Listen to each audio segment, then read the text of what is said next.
and good morning, good evening. Excuse me, I have a little bit of a froggy voice. It is just after 6:30 a.m. in California, and the sun is coming up. Our day is just beginning here as yours has approaches its ending.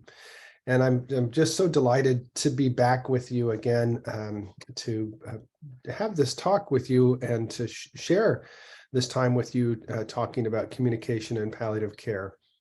I will be sharing a slide deck with you in a couple of moments, but I just wanted to share a couple of thoughts before we begin. First of all, insofar as it is possible for you, may I ask that you turn on your camera? And I ask this particularly if your bandwidth allows. I ask this particularly because this session is on communication. And of course, I want to be able to communicate with you right in this moment as well. And I do that by scanning the Zoom boxes, looking at your faces, trying to pick up as I would in a lecture hall. Are my points, are they landing? Do they make sense? Are you nodding? Are you furrowing your brow? All of those little bits of nonverbal communication that we pick up on all the time. It makes an immense difference for me, I have to say, selfishly, as a presenter, to have that feedback from you. And I'll say that in other times when I do Zoom talks into places where most of the cameras are off, it's a little bit like talking into an abyss. So I'm very appreciative for those of you who are able to do it. And I understand if you're not able to do it for bandwidth reasons or whatever else might be preventing it at this time. I was sort of in a philosophical frame of mind as I woke up this morning, and I was thinking about the underpinnings of our communication and this extraordinary human experience that we have of being able to communicate through language with immense sophistication, and to have our own theory of mind, that is to understand, to see the world, experience the world, but also to create a picture of what the world is that has spatial boundaries, but also temporal dimensions. I can think about the past, I can think about the present, and I can project into the future. And of course, all of you can do that. And my theory of mind also tells me that all of you can do that. And so we have our minds, our experiences that are running alongside each other. We walk each other home. I like to think about it that way, as we happen to be living at the same time in history. We're walking each other home. And we have the opportunity to connect and to understand each other's theory of mind. And what an extraordinary opportunity that is. And what a particularly extraordinary opportunity it is to explore that with people who are facing serious illness. They're facing the biggest existential questions of their lives, about life and death, about their relationships, about what it means to be a human being. And so as I said, I was in a philosophical cast. We'll get a little bit more into the details of how we might do this in palliative care and in palliative care practice. But I wanted to take a moment to just be appreciative of the fact that we can be together in this space, and that we have the opportunity to be together with patients in this way as well. That's part of the great joy of doing the work.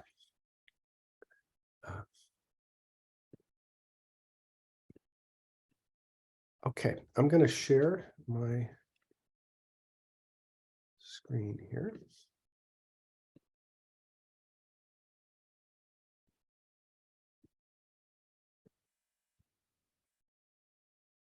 And again, if I could just get, is that looking okay? Can everybody see it? Perfect to go, Dr. Tom. Okay, great. Excellent. Thank you. So I gave a version of this talk last year. This is an updated version. So if any of you were here last year, there will be some overlap, but there will also be some new information as well. And again, thank you for the very kind introduction. I appreciate that. It's, again, nice to be here.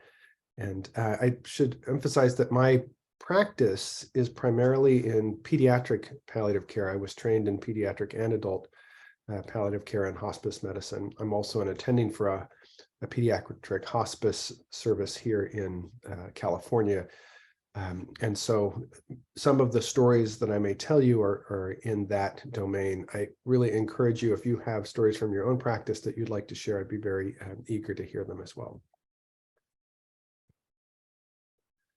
Dr. Eric Cassell was an extraordinary man who taught us a lot about suffering and about how we can meet our fellow human beings in the face of suffering. And this quote of his is one that forms the basis of this talk.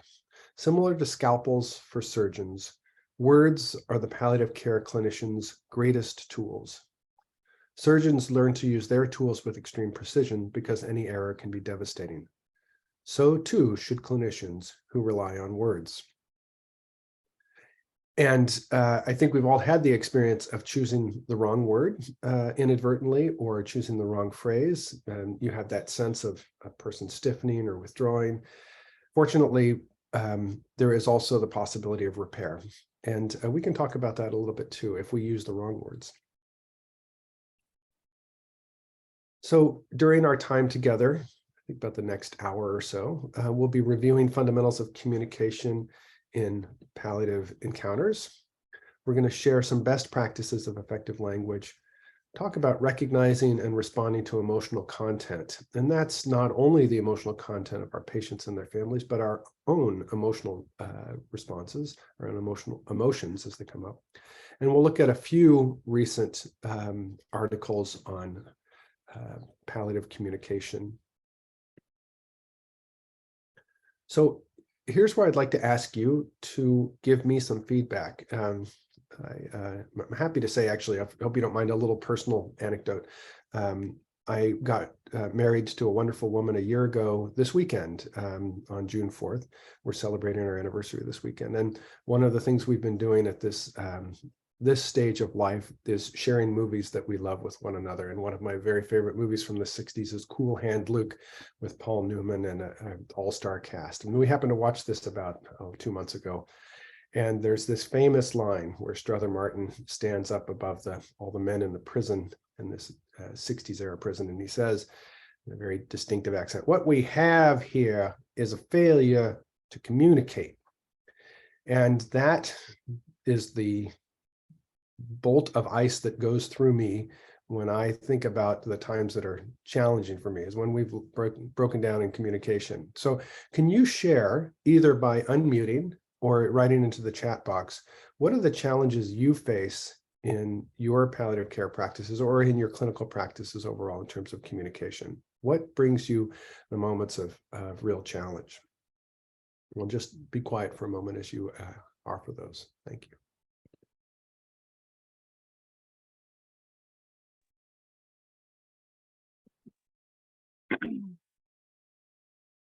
We have one response of collusion, which we can talk about a little bit more. I might ask you to say some more. Communication of bad news. It's just absolutely I beg your pardon, I didn't mean to go back. There we go. Breaking news. Breaking the bad news, perhaps.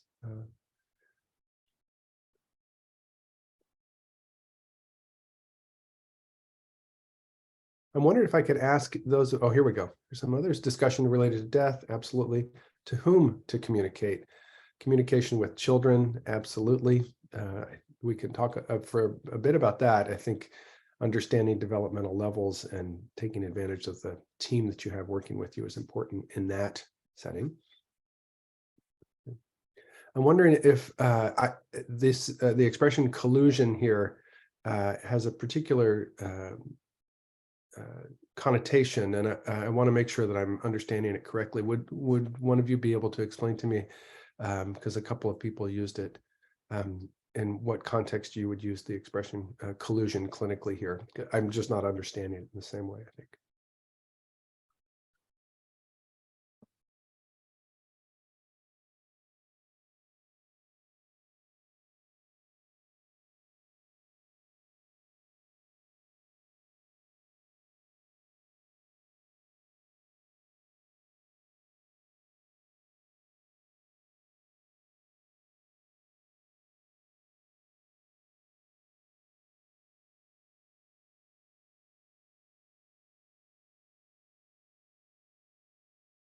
Difficulty in breaking the preconceived ideas and beliefs. Okay. Thank you, sir. Okay. In the ICU setting, communication with caregivers along with other doctors also is difficult. The caregivers are also counseled by the other doctors, and this leads to difficulties. Absolutely. So where those narratives start to collide. The narrative that the patient may be telling, that the ICU is telling. One of the things that I was really attracted by in palliative care is that actually, as much as I loved medical training, as much as I enjoyed learning to be a doctor and taking in all the information that comes with learning medicine and taking care of people, I also found that the stories that we tell, the medical narratives, some people call them illness scripts, they're extraordinarily powerful, they're extraordinarily effective, but they are also incomplete. And the risk is that we can be imposing a medical narrative, and particularly in subspecialties where there's a very strong culture of how we care for people, like the ICU, sometimes with surgical subspecialties, but across the board, that the narratives can obscure the human narrative, the particular story of the person who's being cared for. That's why Sir William Osler talks about the good physician treats the patient. Let me get my quote right. The good physician treats the disease. The great physician treats the person with the disease. And so it is up to us to know who that person is by asking the questions that we're going to ask. Sometimes it's up to us to know who our colleagues are too, so that we can most effectively help them too. So yes, all levels of communication are important.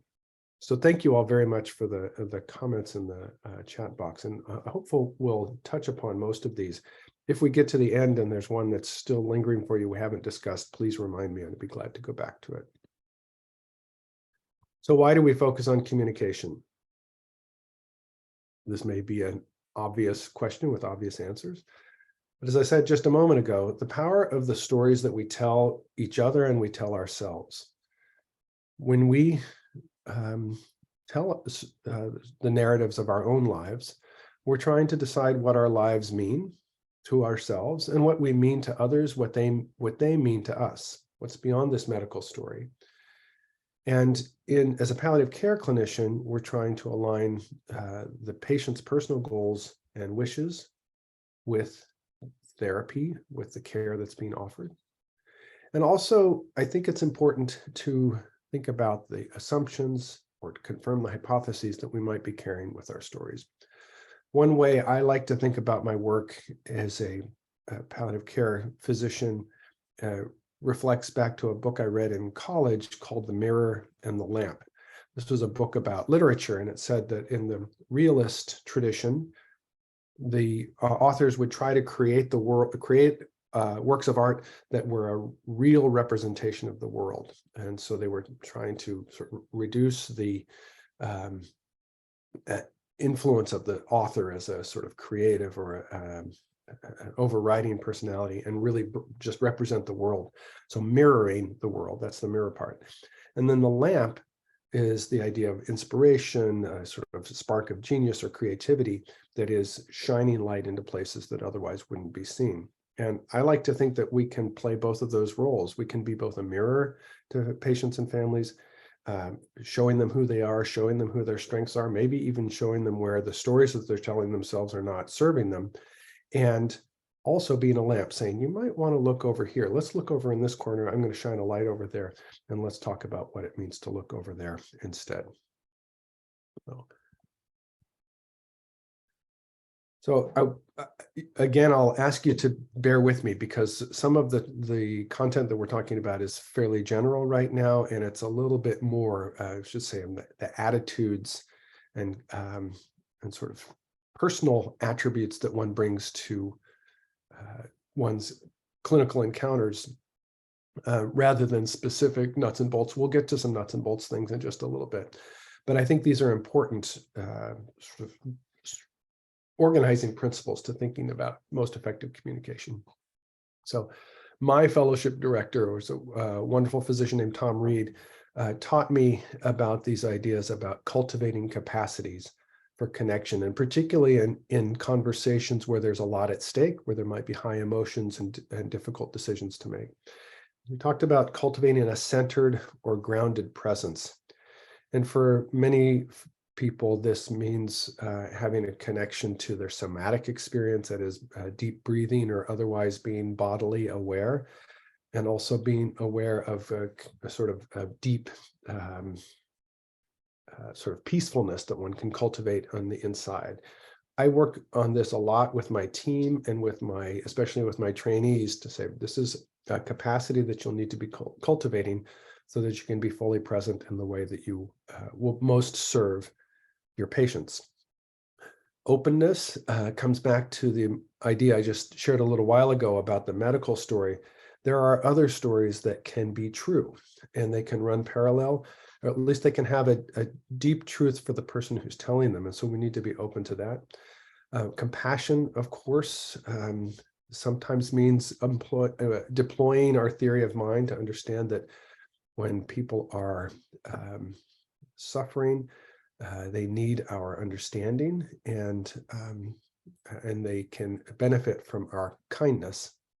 And then equanimity, the ability to accept a lot of outcomes. I think this is equanimity is actually one of the hardest things that I've found to cultivate in myself and in teams, because we get attached to outcomes. We get the feeling that there is such a thing as a good death or a bad death that we need to be in charge of. And sometimes that's out of our hands. We do the best we can to minimize suffering. I was very fortunate. This has now been 5 years. I've forgotten what year it was. The pandemic kind of has jogged my brain in terms of time awareness. But I attended a conference here in the United States with Roshi Joan Halifax called Being with Dying. And if you are so inclined, I strongly recommend her book, which is called Being with Dying, which you can also get as an audio book. And one of the fundamental capacities she talked to us about is the idea of a strong back and a soft front. And the strong back, literally, you think about your spine being firm, solid, settled. It provides you with stability, with a sense of your presence being anchored in the moment. And it allows you to accept a lot of possibilities. So the strong back is like equanimity. The soft front is the soft compassion, the quivering of the heart in response to another person's experience, suffering, pain, uncertainty. And in ourselves, we can cultivate the strong back of equanimity and the soft front of compassion. And Roshi Joan would argue, and it's been my experience too, that this allows us to be most effectively present and able to intervene in high intensity situations. So I'm going to ask you again to participate, since we are communicating in this setting. So when you're talking with a family, I'm curious how you introduce the idea of palliative care. If, for example, you've been asked to come see a patient and they maybe are not familiar with palliative care, or they've just heard a little bit about it, what are the words that you use? And the reason I emphasize this is getting a little more instrumental, a little more into specifics on how we do this. But obviously, the beginning of the conversation is very important. How you set the stage, I think, is important. So again, I'll ask you, if you feel free to unmute if you'd like to speak into the room, it's very welcome. Or if you prefer to write into the chat box, how do you introduce the idea of palliative care to a patient? Or if you prefer to talk about how you would introduce it to a colleague, I would appreciate that as well. I'm going to take a sip of coffee while you think.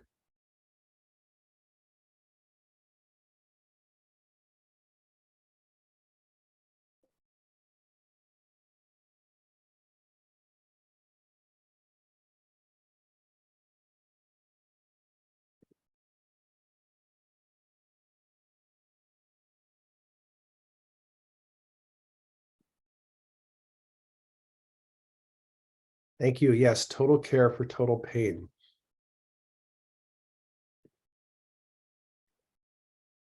So that kind of existential pain that encompasses body, spirit, heart. And so we think about all of those at the same time. Supportive care, absolutely. Yeah. And from palliative care, I will look after their pain or any other symptom they might be having. Thank you. And I think that's so important to set the stage for a partnership and the fact that you will stay with someone no matter what they're going through. Improving quality of life. Thank you very much. That's correct. Yeah.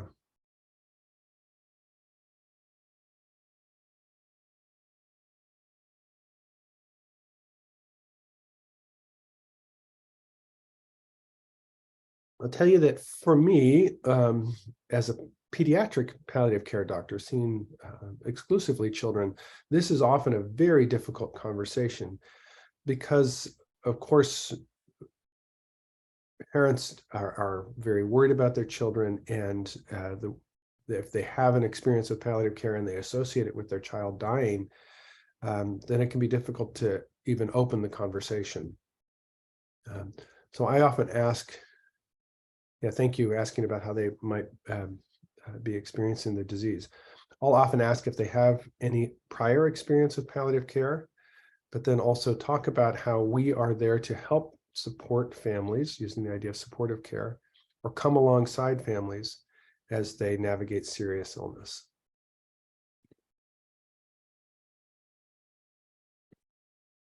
Yeah, and I think the comment, being with the patient and their caregivers, is very important, because ultimately it's an act of accompaniment of being with people in their suffering and not leaving them alone. So I ask about prior experiences. What have you heard about palliative care, and what have you heard from the team about why we are here from your other doctors? And offer a brief explanation of your team. And these are the things that you've already said. We're a consulting team for people with serious illness. Often talk about being an extra layer of support alongside the primary teams, and a team that addresses physical, emotional, and spiritual suffering. I have the benefit I work in two different facilities, one in San Francisco and another in Oakland. In one setting, I work very closely with a chaplain. So we're able to speak very directly about spiritual issues, and I have their expertise in that domain. At the other setting, I work with a child life specialist who is very good at communicating directly with kids and understands kids' developmental levels. And so we have a different set of strengths in that room. And so I think it's good to know who your team is, if you've got other people working with you, and be able to refer to their strengths and call those out. So here are some of the specific pearls that I'd like to share with you, some specific things that I think are really helpful. And they're actually relatively simple. I'm hoping that these are not completely unfamiliar to you. So as you may have heard before, and I hope this is the case, in medicine that we're taught often, you come into a patient room with new information, and you tell them what they know, what you know, what the new information is. You ask if they have any questions, and then you tell them, respond to their questions. In palliative care, as you know, we're going to ask first, who are you? What do you know about your illness?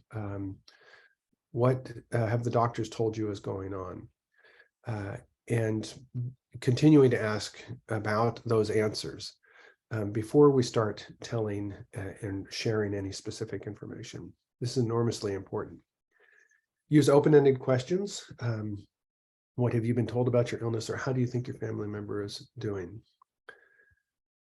Some of the other phraseology that can be very helpful is if you're hearing from a resistance, perhaps from a family, or even from a clinician, a fellow clinician, to talk about, we're in a different place now. And to say, first of all, using the word we is important because it shows an alignment, that we're in this together. Not you're in a different place right now, I'm where I've always been, but we all are together in this different place right now. That is, your disease has progressed, or your child's disease has progressed, or we're having to face new questions about what kind of technological support you may need in order to stay alive. So I use that expression quite frequently, and it can be very helpful. The second one is the I wonder statement. Is this familiar? I'm again looking at your faces. Is the idea of using I wonder. The benefit of this technique is if you're talking with someone and you want to introduce an idea, and I don't think you need to be disingenuous about it, but if you want to introduce a new idea, you can say, I wonder if some of the things that you might be feeling are related to connection with a family member that you're estranged from, or I wonder if you could fill in the blank with a number of things, but it allows, saying I wonder allows this to be a speculation, a possibility, an openness to a conversation.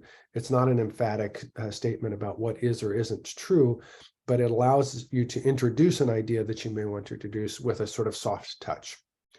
Along the same lines, saying I worry before you share difficult information, or you feel there's a change in a person's status, can help align, because using the expression worry tells you that I am having an emotional response to your situation as well. I worry, that's different than to say specifically what's happening with the patient. So I use, again, that expression quite frequently. I worry that your child's increased sleepiness and spending more time sort of withdrawn is a sign of disease progression in them, and that the end of their life may be coming more quickly than we hoped would be the case. And I wonder how we might best think together about to use whatever time your child has on earth best for them and for you.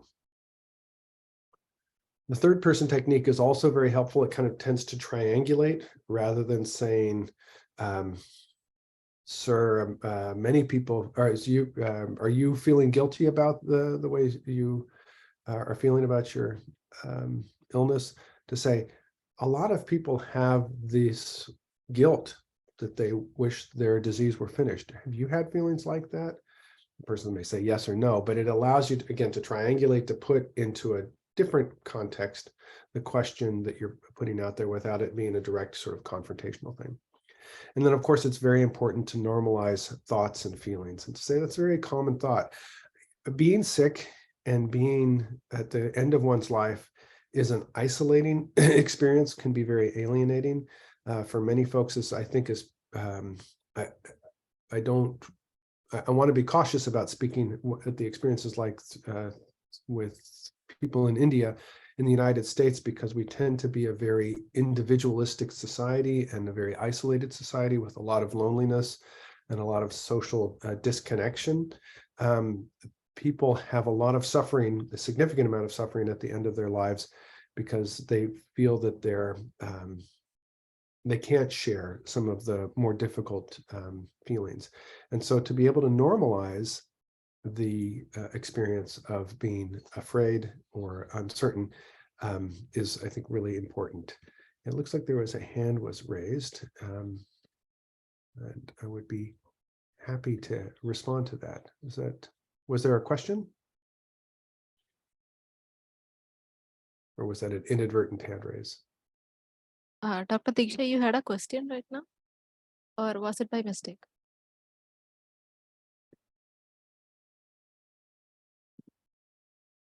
I think it was a mistake. You can continue. Okay. All right. I want to say again, I'm very, very welcome, very open. I welcome your questions. So please do not hesitate if something comes up for you, if you have a comment. We are sharing our expertise together during this time. And if you have an insight, please share it with the whole group. I think it would be wonderful. So here are some specific resources that are available that I wanted to mention to you that could be very helpful. I I believe that Vital Talk is available as an online course in India. If not, we should talk about this. I can talk with the folks at Pallium about whether or not we could arrange it. Vital Talk is basically advanced communication skills. It's a number of sessions. There's a lot of role plays with scenarios set up. It's really fantastic. It works extremely well, and we use it across the states in a number of areas. I wanted, I'll show you the screenshot on another, the next page, but I just wanted to show you too that there is on my phone the Vital Tips app, and you'll see this again in a moment more clearly. This, you can just download the app. I think it's free, and it is really helpful.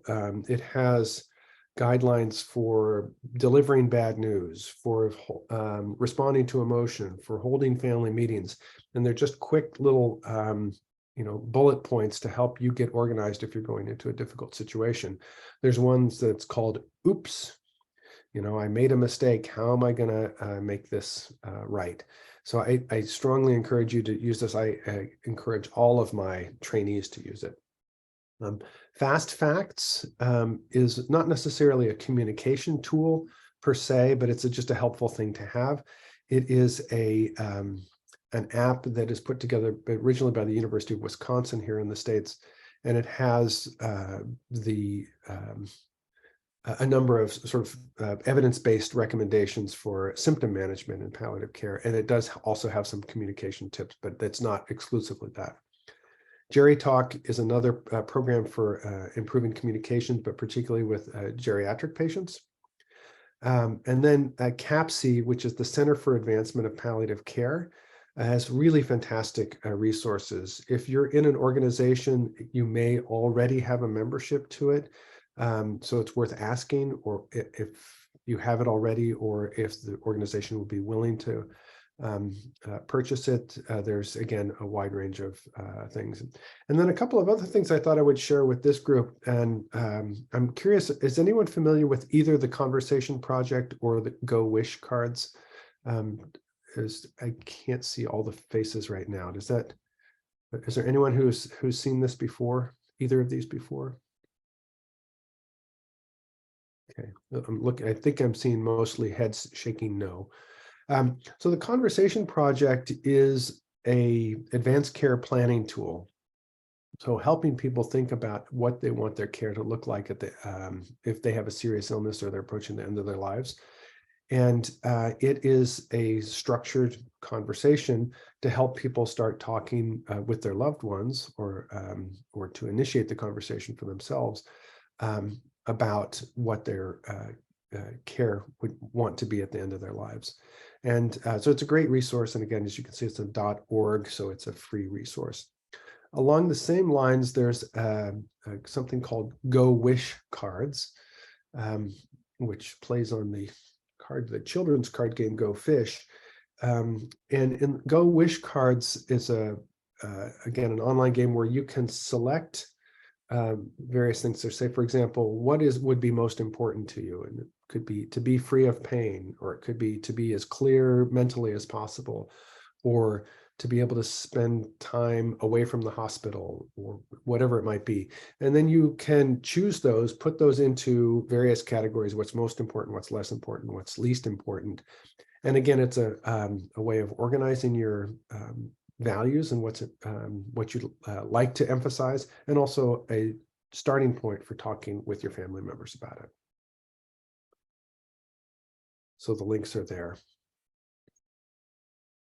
And I mentioned the Vital Tips app. Here's another screenshot of it.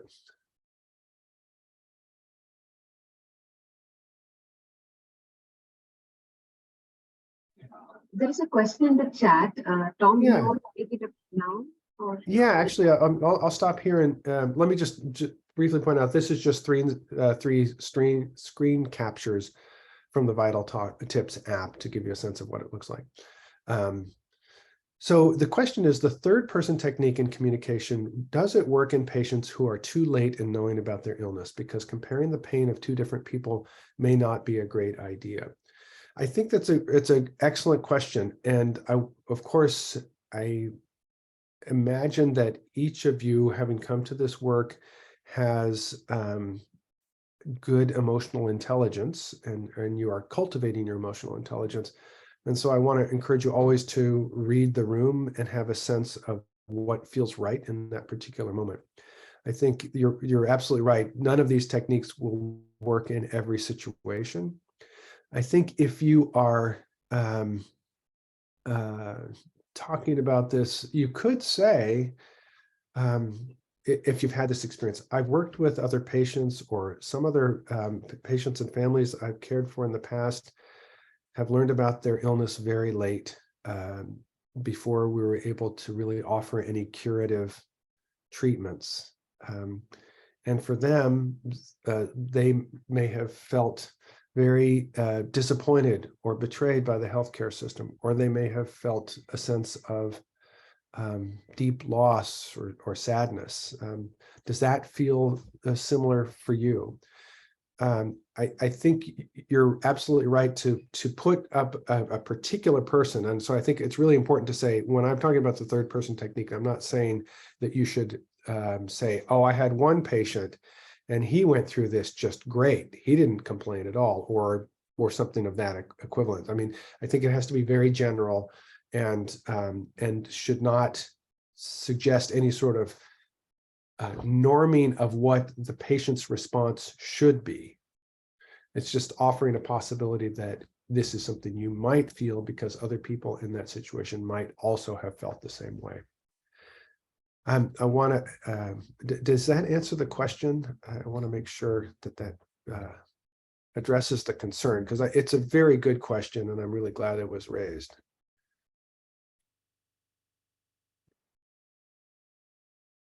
Thank you. Okay. So as you see on the Vital Tips app, you have these areas, responding to emotions, or my emotions, serious news. And again, this is not comprehensive. This is just one part of a fairly lengthy app. And you can see, here's a family meeting, go in with a plan, pre-meet, introduce everyone, empathize with each person, show you're paying attention, et cetera, et cetera. So I'm a big fan, and I don't get any money for plugging it, by the way. Don't have any financial interest in this.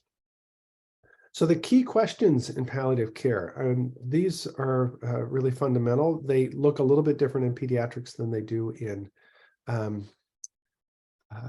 adult care. But as I said before, number one, what is your understanding of your illness? And this is so important. My mentor, Stu Farber, absolutely fantastic guy, the guy who really helped introduce me to palliative care, liked to tell the story about a patient he took care of. He went into the room and said, you know, what do you see is going on with him? And he said, well, doc, I'm in a serious fight with cancer, in a serious battle with cancer. So he used the battle metaphor.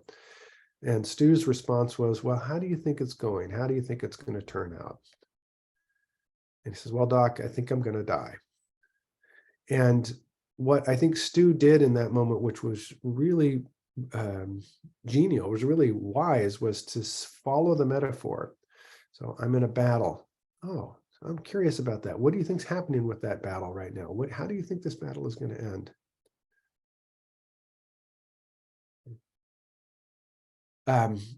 Let me finish this slide, and then I want to come back to that question, because it's also a great question, just in the chat box.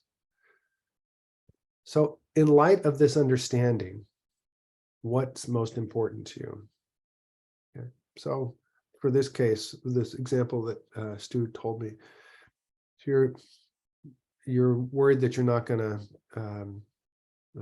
that this battle is going to end with your, this battle will end with your dying.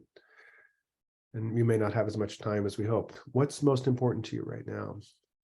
I really want to get home.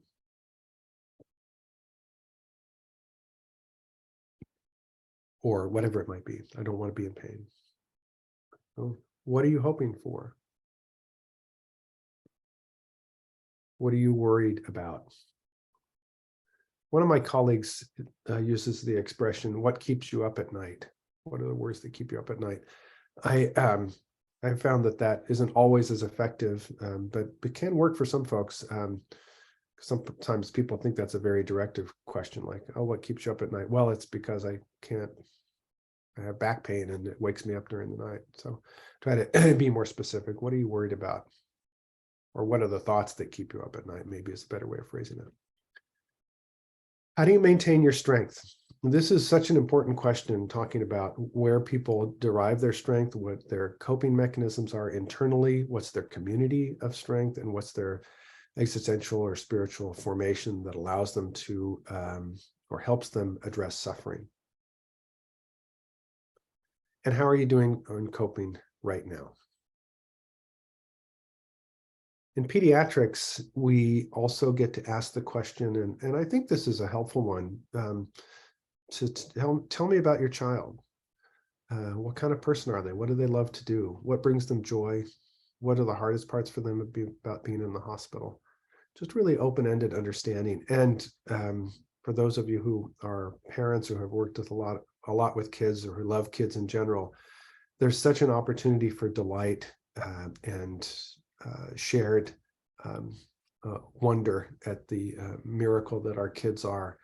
And that's my favorite part of every new meeting with a family, is to just hear how much they love their child, and to be able to share in that.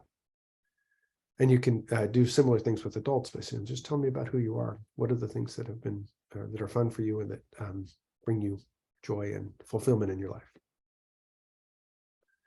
So I added this slide in this year, and I wanted to just talk about this because I think it's important, if you're refining your communication skills and refining your work with a team, to have some kind of debriefing questions after you've seen a patient. So if you can take a few minutes after you've done an initial consultation, I usually ask these 3 questions.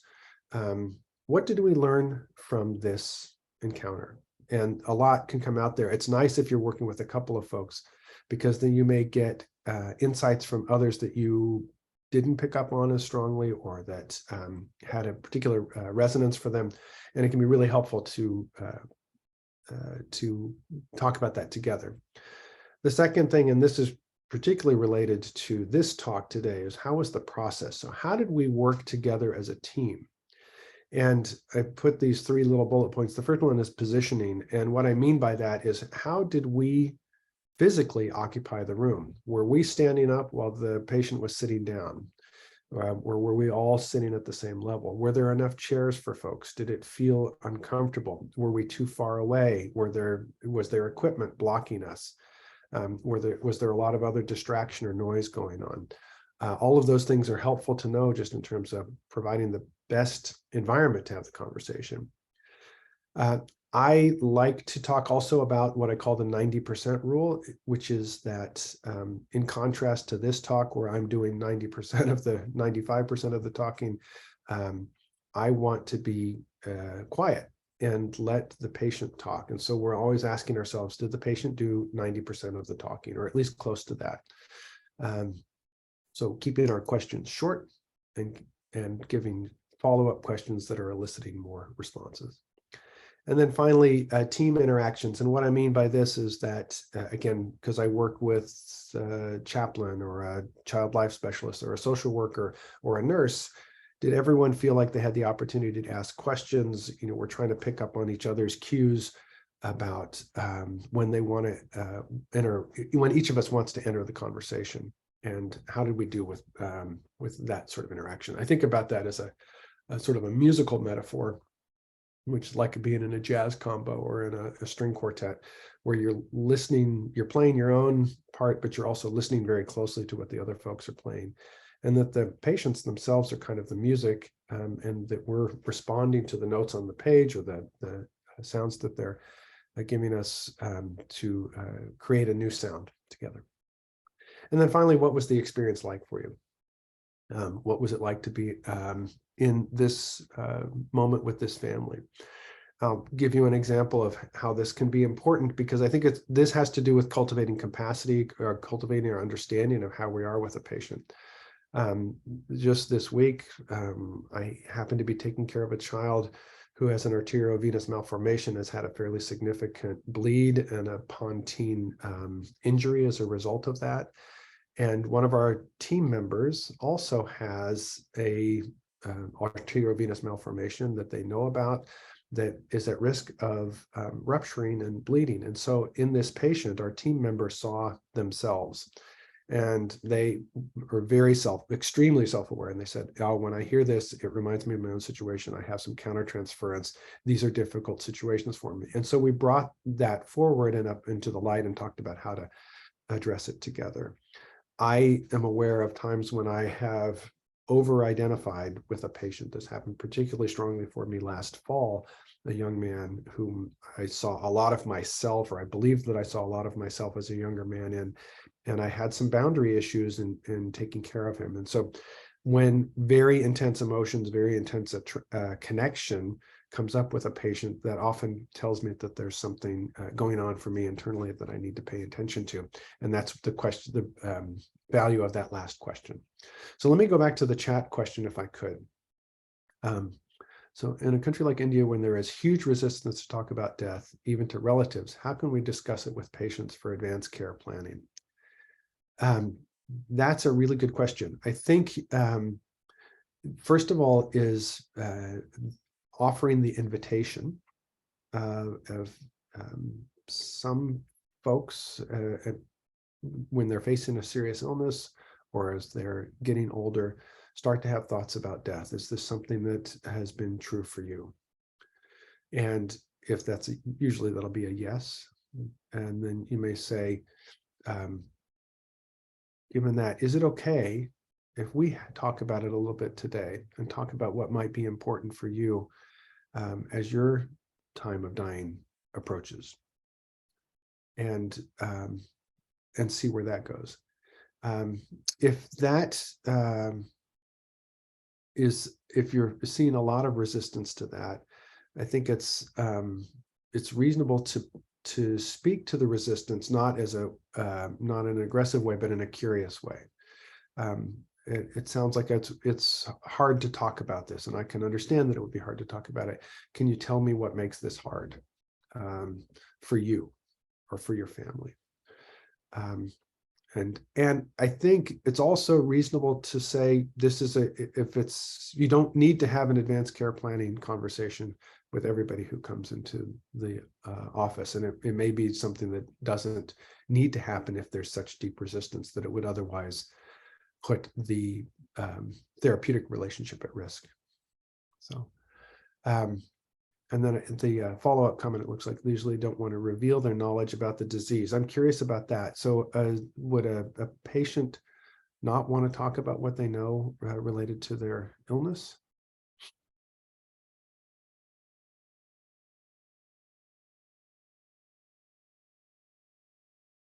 Like Dr. Ronnie Rose. I hope I'm saying the name correctly.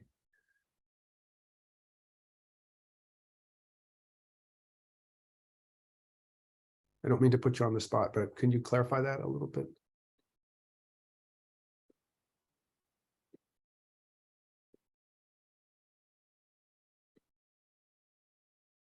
Dr. Rani Rose, can you make your question a little clearer? Like, don't understand what you're trying to ask.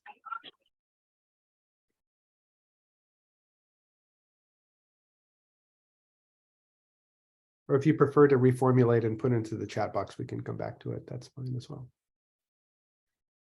Let me just check our time here. Are we doing okay? Dr. Sridevi, you'll let me know, right? Sure. Great, thank you. So when a patient can't speak for her or himself, there are some techniques that are helpful to know here too. So in some cases, people will have had a conversation. I'll tell you that my mother is 91. She's still doing well. She will not have this conversation with me at all. So come back to the question. This is what I do for my job, but still her son, and she still doesn't have to do what I ask her to do. And so if someone were to ask me, have you talked with your family member about a situation like this? I'd have to say no. However, I do know my mom fairly well. And so if someone were to ask me, what would your loved ones say if they could speak right now? I think I'd have a pretty good idea what my mom would say if she were in this capacity where she couldn't speak for herself.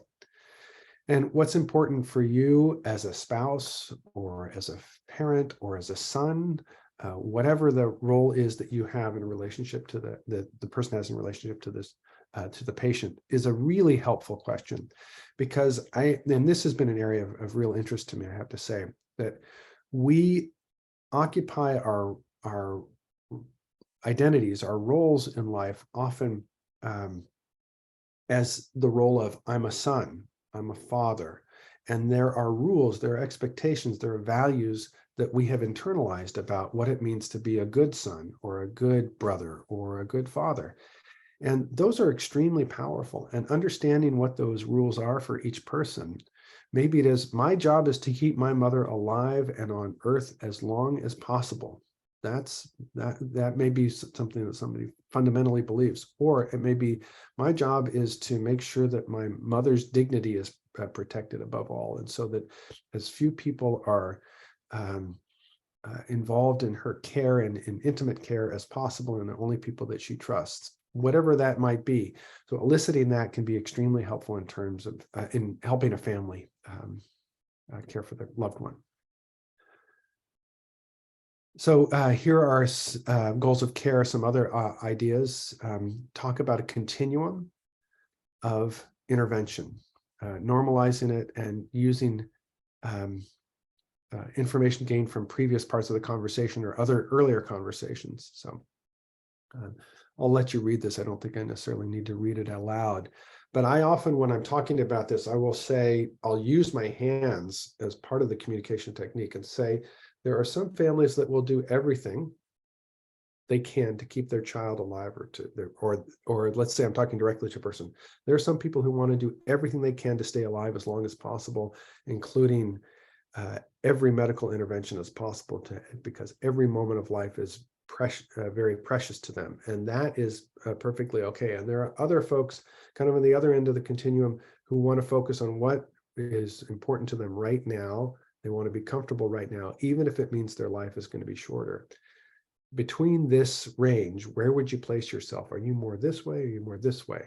And holding this, your hands kind of in this way and giving people a place to put themselves, I think it can be helpful. It helps.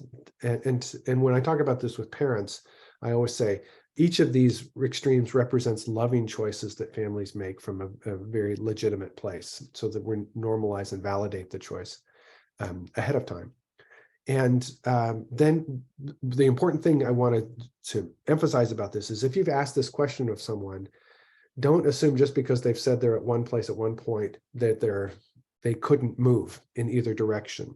Because when we get locked in and expecting patients to go one direction or another, then we can set ourselves up for disappointment and actually for some mischief. And so, like I said earlier, there may come a point where say, when we talked before, you said that you were kind of over here. I want to let you know we're in a different place right now. And I worry that some of the things you've told me that are important in terms of maintaining your quality of life aren't consistent with this level of intervention that you've been asking about it for your care, and explain why that might be. So these are just examples. I'm going to, for this purpose of time, skip over this one. This is really when a situation where you would be discontinuing artificial fluids and nutrition. I did want to say real quickly, if that comes up, if there's a situation where you would be not continuing to provide cares that had been provided for or interventions, I should say, for a patient, I would encourage you to never use the expression withdrawing care or withholding care. Neither of those are helpful, and I think they smack of abandonment. So I like to use the word discontinuing, or we are shifting our focus towards comfort, rather than to say we are withdrawing or withholding. And again, discontinuing means that we had started something and now we're going to stop something, but that doesn't mean that it's something that we're keeping from you. So here are some things, and we can certainly, I'm very happy for you to be able to read these slides so you can look through this for people who want to feed a family member who's dying, which can be a very challenging moment. These are some helpful ways of talking to them.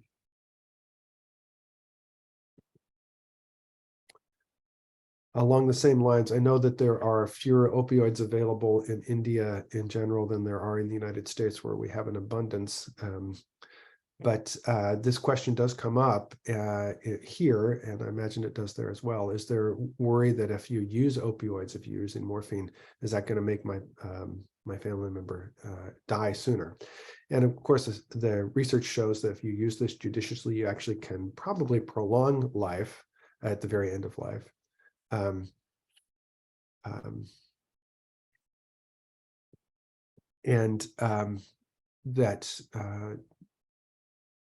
That if you do this in a judicious, stepwise fashion, that you will not hasten death, and the research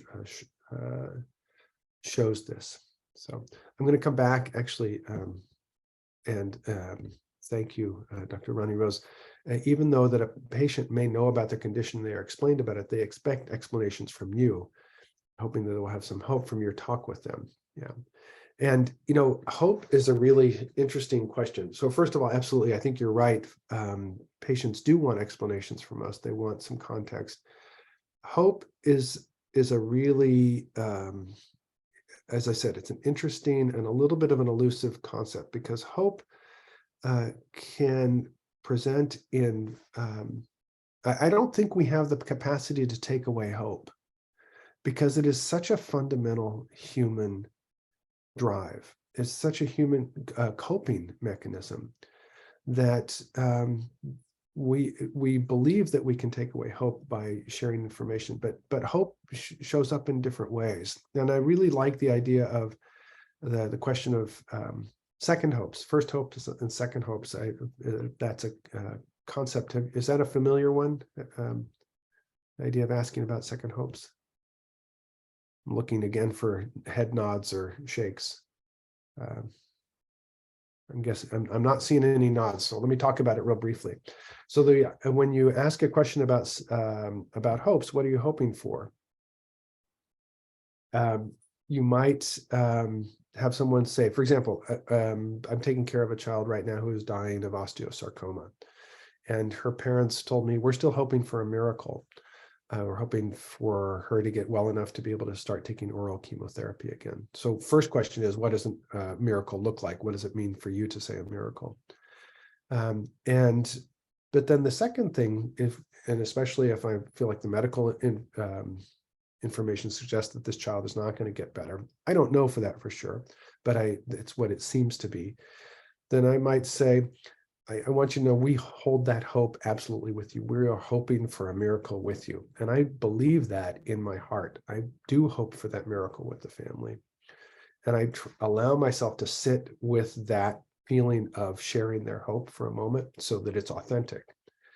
And then I will turn the conversation and say, and if that hope, if that wish, if that miracle isn't possible, what else might you be hoping for?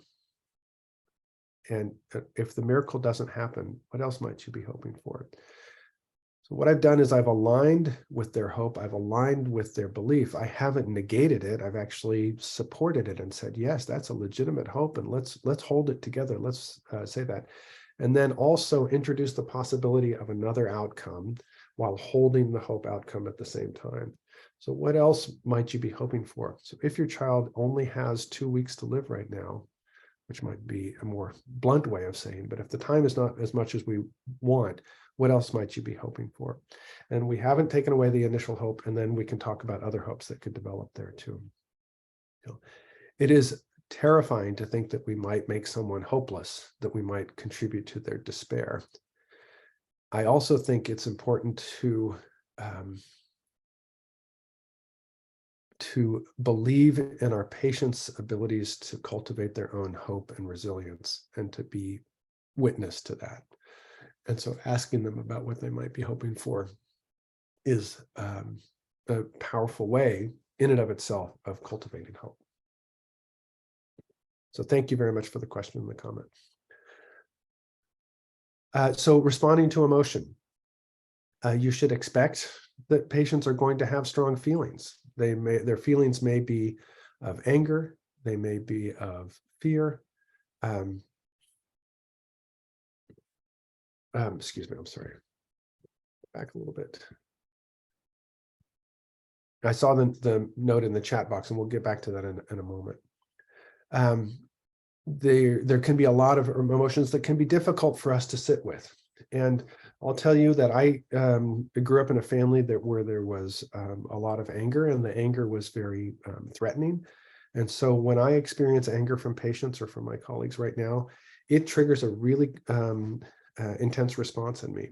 And so I know this about myself now after all the years that I've been on earth, and I'm aware that anger is a challenging emotion for me. And so when I expect it to come up with families, and I have strategies internally to deal with them. And so similarly, it's good to expect that you will have strong emotions come up, and then having some tools. So the nurse mnemonic is something that comes from Vital Talk. So to name the emotion, to express understanding for it, to express respect and support, and to explore it. And I can give you an example on the next slide. And when we finish this, I'll come back to the question in the chat box. So to name it, first of all, you name the emotion. It sounds like you've been worried. It sounds like you've been afraid. The one caveat I would give, I talked about anger already. Sometimes it's not great to tell people that, oh, you look really angry, or you seem like you're very angry. It's probably better in that situation saying, I can understand that you might feel really angry in this situation, that you're feeling really angry in this situation. That makes a lot of sense to me, rather than just telling them that they're angry or describing that they're angry, because that can actually escalate the anger. So naming it, then expressing understanding, respect, or reassurance. I'm impressed that despite your worries, that you've continued to be independent, or you continue to be able to show up for these treatments, asking support. And an example here, would you like me to talk to your family about this? Would that be helpful? And then finally, exploring. I noticed that you're upset. Tell me what you're thinking. So this is all reproduced from this wonderful work that Tony Bach, Bob Arnold, and Jim Tulsky have done at Harvard and Duke. As I talked about, it's good to know your own triggers and how to respond to them. There's this question about what kind of emotion we can show. There's very strong normative messages we get when we go through medical training about our own emotion, and that we are meant to be somewhat stoic, reserved, dispassionate. And I don't know that that always serves our patients well. I find that to share my own sadness, I don't want it to overwhelm. I don't want it to be as one colleague says, I don't want to be the person sobbing loudest in the room, whether that's literal or metaphorical. I don't need my emotions to be the dominant story, but I think to let them say, this is so sad. This is sad for me too. Or to have tears in one's eyes, or to have a quaver in the voice. If that feels authentic for you, I think is appropriate. I had worked with one standardized patient who said, it's really acting in a way. It's to generate the feeling, or not to generate the feeling, but to feel the feeling inside of you, to show it, and then to draw it back a little bit, so that you're not putting the patient or the family in a situation of caring for you, but you are meeting them in a shared human experience. So we're getting to the last little bit, and Dr. Sridevi, are we okay with time? I want to be very respectful of. Yes, we have time. We don't have a case presentation today, so we have enough time for discussion. Oh, great. Okay, good. Okay, fantastic. So maybe this would be a good moment before we start talking about this, to talk about the question that's in the chat box before we go to the more recent articles. So I've been struggling with, I'm reading this aloud, I've been struggling with an advanced cancer patient in the liver a 78-year-old businessman whose son doesn't want to reveal the diagnosis. And every time the old, I assume it's the man, asks me about his reports, I have to say it's normal. I feel guilty about this. Please suggest expert opinion. Great question. This is so difficult. This is I think this is one of those places where culturally there is some difference, because in the United States, there would be a very strong obligation directly to the patient to tell them what their diagnosis is. And that there's a sort of truth-telling expectation that is between the doctor and the patient themselves, no matter what the family might wish for. I recognize that this is much more complicated than that. And it's interesting, there's a film that was made actually in China a few years ago called The Farewell. And it's about a Chinese American young woman who goes to see her grandmother who's been diagnosed with lung cancer. And she can't understand why no one is telling the grandmother that she has this diagnosis. But what you realize is there's a very complicated set of dynamics that have to do with the love that they're trying to show for their grandmother and protecting her. I think my initial implication, well, actually, let me stop right there, because I would love to hear other thoughts in the room. And again, we have 40 other participants beside me. Are there other suggestions for ways to respond to this that you all have found helpful in similar situations? And thank you very much for the question.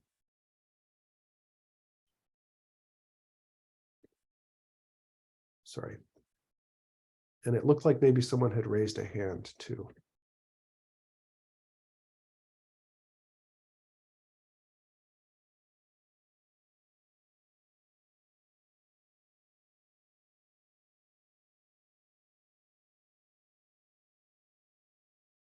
Dr. Sridevi, do you have any insights on this? Sorry, I was having my laptop was losing a charge a little bit, so I was trying to plug in so that it is uninterrupted. So I think the situation Dr. Sangeeta has come up with, it's very common. I think 7 out of 10 patients that we see has the same problem. I think that's what they have mentioned in the beginning as collusion. Oh, gotcha. Okay. Yeah. Oh, thank you so much. Yeah. That's what they might have meant in the beginning.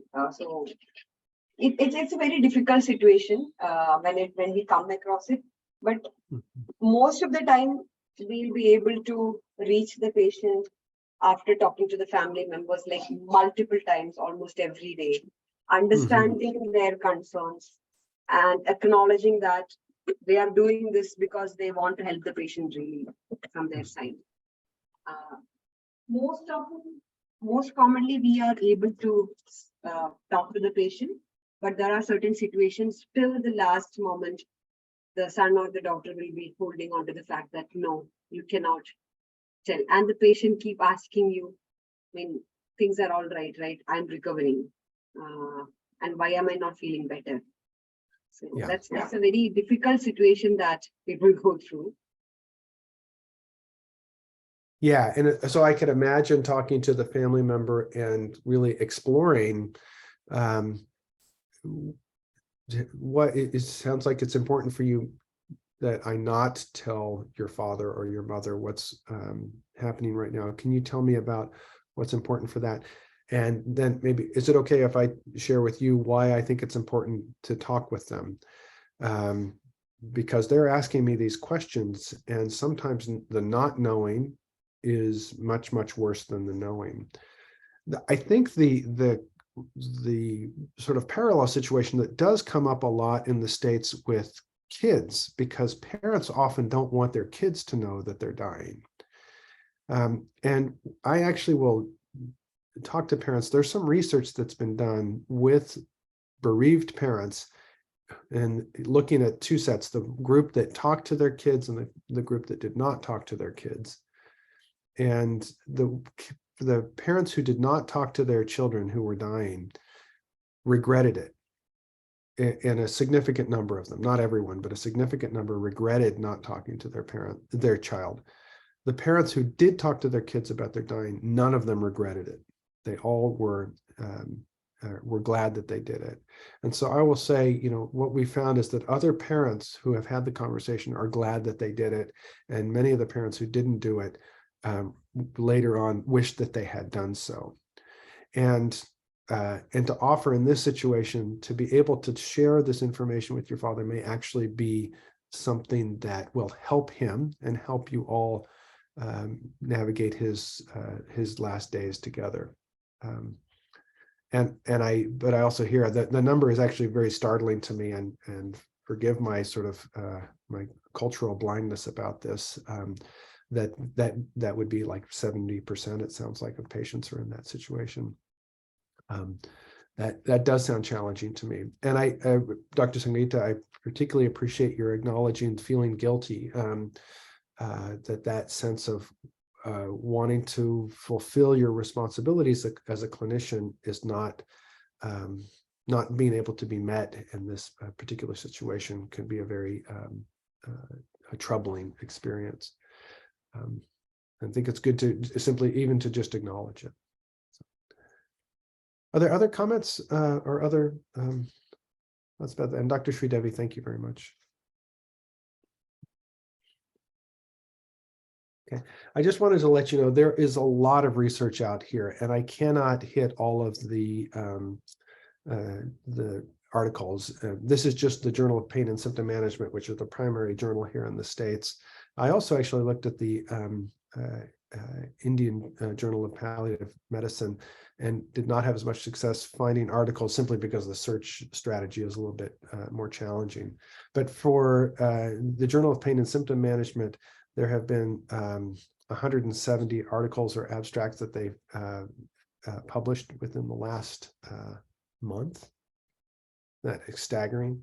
251, and this is just on communication in the last 3 months, and 324 in the last 6 months. And you see the number of article types there are. This is all, on the left column, that's all time.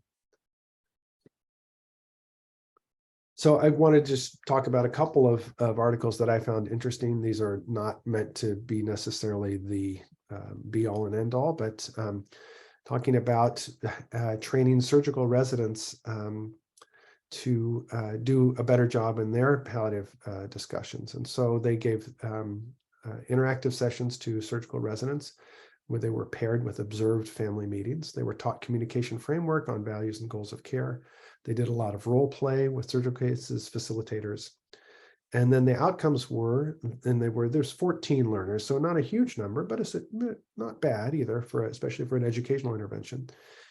80% felt they were highly relevant, 100% were highly likely to use palliative communication techniques, 70% were highly likely to teach a palliative communication technique, and they all felt more confident performing serious illness conversation and using the new communication skill. So one thing to take away from this is that our communication skills can always, always, always get better. They can always be refined. And the second thing I would take away from this is that it's important for us to start talking to our junior colleagues, medical students, and residents, house staff early on about palliative care, so that they know about these techniques and about the field, and then they're ready to offer it as an option for patients when they start practice. This is another article that I found particularly relevant for me as a great group of people working at Harvard, Danielle DeCourcy and Joanne Wolf, among others. They put together a program called the Pediatrics Serious Illness Communication Project in adults and, adolescents and young adults, that's AYAs with serious illness. And it was a communication, advanced care planning communication session with a conversation tool with clinician training. And again, the participants were satisfied with the training. And then the parents and adolescents and young adults who completed the intervention felt that their participation was worthwhile, they felt listened to, and would recommend this to other families 90%. So that's a pretty ringing endorsement from the families who did it. Now, granted, this may reflect some selection bias among the folks who were willing to participate in the first place and then respond to it. But it's this. If you're more interested in doing this work, please let me know. You can get my contact information. I'd be glad to get you connected with the folks at Harvard that are doing this work. This is a study I actually presented last year, and this is particularly important in the United States, and we talk about this a lot, that palliative care is not offered and communication is different for people of color. And so that Black Latino patients, it actually would also include US citizens or people here of South Asian ancestry. They may have different communication and probably not as effective. So if there was a question about prognosis with Black or Latino patients, the information is 8 times less likely to have optimistic cueing. And prognostic communication is less than half as likely with Black or Latino patients compared to others, which is really extraordinary.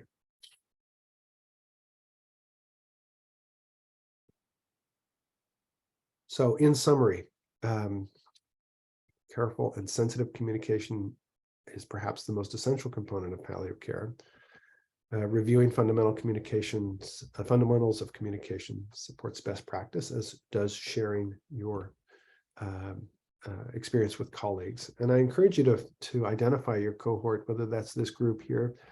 Folks, it's really, really helpful sometimes to rehearse before you're going into a difficult conversation and have an opportunity to talk with others about, this is the way I'm thinking about this. Can we kind of, how do you think this might land with this family or with this patient?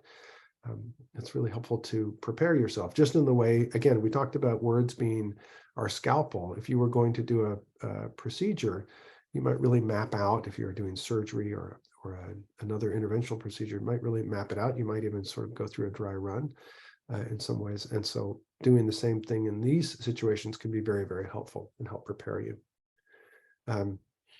Talking about and abiding with emotion, those are both basic palliative care skills. We enter into a world where emotion is very forward and important, and so we need to be able to talk about it and abide with it. And then research continues to expand and explore communication issues in palliative care. So I thank you very much. I mentioned that I'm celebrating my first anniversary. My wife and I got to go to Italy last month, and this is a picture from Positano from out on the water. So I thought I would share that with you. And I'm very, very grateful again for your attention and for your engagement today, and I'm happy to answer questions. I think the team knows I have a hard stop at what's 8 o'clock for me. I think that must be, is that 8:30 for you? Is that right? Yes. 8:30. Because I need to get over to work today. My work day is just beginning. So. Yeah, we can wait for a few minutes. Yeah, there is a question. Can you explain once why the difference in Black? Yeah, why do Black patients get treated differently? It's essentially racism, and it's sometimes that's conscious racism. I think a lot of it is unconscious bias. There's immense work that the United States needs to do in this domain. We know that people of color have worse outcomes. They live shorter lives. They have more pain during their lives. They get differential care. I don't think that if you ask the majority of clinicians, they would say that this is their intent at all. I think it's unconscious intent. I think people want to be fair, but I think it's unaware. It's unrecognized bias. things that happen very rapidly and unconsciously. And there are also some systems issues that contribute to this as well. For example, the psychosocial aspects of living in poverty or living with fewer economic opportunities makes it less likely for folks to get in for care. It may have an influence on communication sort of expectations that the clinician brings into the conversation. So it's deeply troubling because it reflects the fact that we are not providing equitable care to all of our fellow citizens, our fellow human beings. And so I call it out because I know that bias exists in every culture and in different ways. And I've also been interested in recent years about the way we have bias not only towards other groups, but also towards our own groups. And so I may have expectations about the way white people are. I may have sort of built-in expectations and built-in patterns about the way white people are that I have not examined at all. And that can be true for other groups as well. So it's a good question. It's probably another 90. Actually, it's probably a many-day answer to this.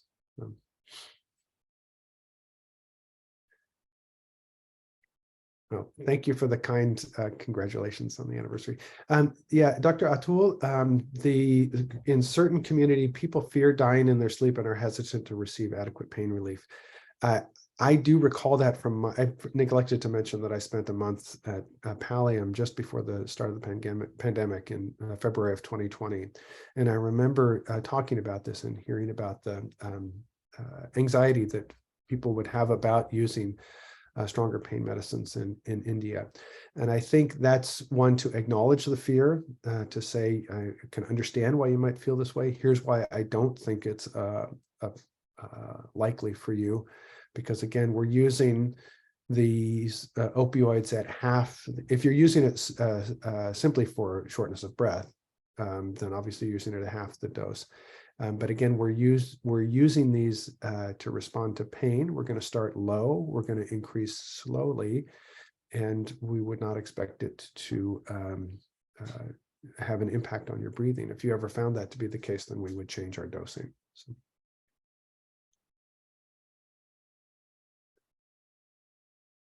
You're all very kind. Thank you for your generous notes in the chat box. I very much appreciate that. Yes, and thank you. We were going to talk about breaking bad news. That actually we should maybe set aside to talk about giving bad news. The warning shot is absolutely important. Let's take a couple minutes because I think we do have another 5 minutes to talk about delivering bad news. This is one of the things that is in the Vital Tips app, but there are some important things to remember when giving bad news. First of all, there's no way around it, and you have to do it, but it's good to do it well. So think about your plan for how you're going to do it. Get rid of any pagers, phones, any other distractions if you can. Try to make it as contained a space as possible for you and the person you're giving bad news to. Depending on the circumstances, you may want to ask what they know is already going on that may not be appropriate if you've already sort of built up to this moment. But it can be helpful to say, you know, what have you heard so far? What are you expecting, or what do you think is what's the context of this conversation? That can be really helpful. Just as you said, Dr. Atul, it is really helpful to give a warning shot. And that a warning shot means to say, I have some difficult news to share. I have some bad news to share. The results we got were not what we hoped for. Whatever that might be, so that the person has an opportunity to prepare themselves emotionally before you say, your cancer is back, or the cancer has spread, the treatment is not working, whatever that your bad news is. So give them that warning shot, give them the the opportunity to prepare themselves. Then, when you are giving the news, give it as succinctly and directly and kindly as possible. So I'm very sorry. It saddens me to tell you that your cancer has returned and has spread to a number of parts of your body.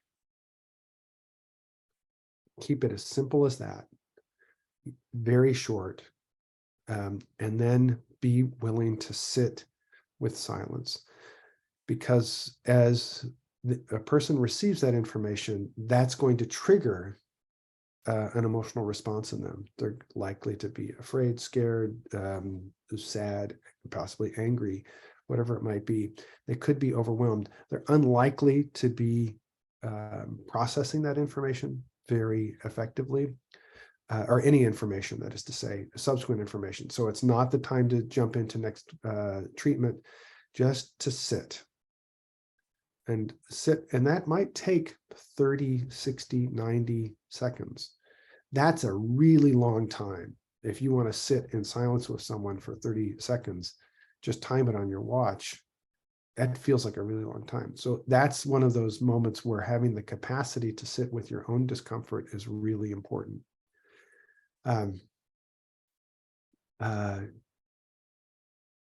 So then once you have given them a couple of moments to process, I think it's reasonable to ask, what questions do you have? What information would you like for me to share with you right now? What would be helpful? It's really important to reassure folks in that moment that you will not abandon them. I'm going to be with you. We will be with you as your team. We are going to keep on taking care of you the best that we can, so that given bad news, they don't have the second or third arrow of saying, oh, and no one's going to take care of me anymore. We're still going to take care of you. I'm a palliative care doctor. I'm here to make sure that we're thinking about your symptoms, about your spirit, about your emotions, that you're being supported as best you can be. So there's some great questions in the chat box here. So the last thing I would say about, just about delivering bad news, is that you have a plan for ending the conversation as well, and a sort of a tie down conversation, if you will. So we're going to do this, we're going to do this, we're going to do this. I'm going to check back with you in an hour. I'm going to check back with you tomorrow. And in the meantime, we're going to be doing these things. And again, anticipating that our emotions are going to be expressed, being able to use your nurse techniques, that is to say, name, understand, respect, support, and explore when emotion comes up. Okay. So there's a question: how many visits does it take to have excellent communication? That's a tough question to answer. I think that varies from person to person. I do think that you are all wonderful communicators to start off with. What we're hoping for is the top level of communication. And that's going to look a little bit different for each person. But I think I don't know if there's a specific number of visits. It's probably the idea of deliberate practice, which is not just doing practice in a sort of rote fashion, but practicing in a way that is designed to refine particular skills. Having other people listen to you and give you feedback and give you honest and direct feedback is really, really helpful. So if you can find those folks in your institution or in your training, that's immensely helpful. So please take advantage of that. So Dr. Sangeeta asked to repeat the question, or repeat the answer about the old man, and I'm sorry that you got disconnected. Dr. Sridevi gave some wonderful insights to that as well. No, I was just sorry to interrupt. We can always share the recording with everyone, so that helps, Dr. Sangeeta. I'm just aware of the time that you have to leave for your work. Oh my goodness, yeah, you're right. Thank you for paying closer attention than I was. I love the topic so much, and I'm so appreciative of the engagement. if I could take 1 minute to ask about Dr. Ganesh's, Dr. Prakar's question, any help about counseling other doctors, some of them may not be very good communicators. That is, I will acknowledge, a source of great distress for me when my colleagues in other fields do harm by being bad communicators. I think one way I try to approach that is I offer communication sessions to other groups, especially if I feel like, say, for example, I'm interacting with an ICU and I see a couple of interactions, I might go to the lead and say, I would be delighted to give you all a talk about some communication pearls, things that seem to work.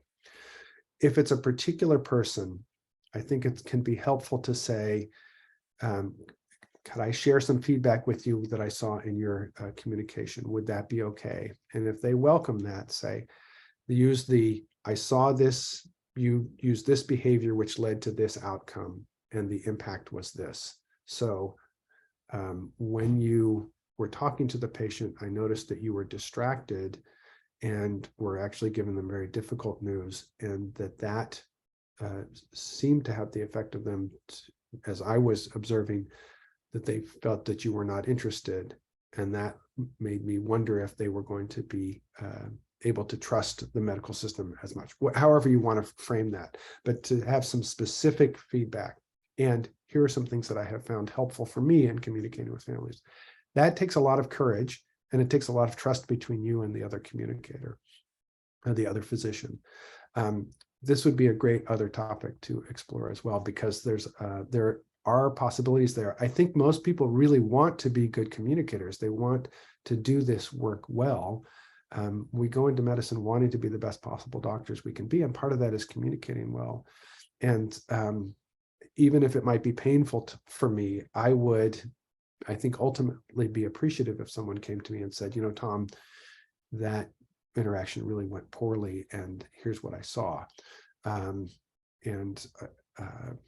I think I would ultimately welcome it.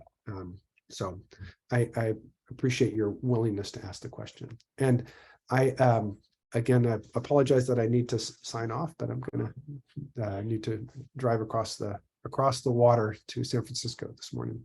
So thank you all very much. It's great to see you, and I appreciate the invitation, and hope you all do very well. And please be in touch with any questions. Be delighted to. Thank you so much, Tom. Thank you so much for coming again, and have a good day at work. Thank you so much. Thank you so much, all the participants. Kindly give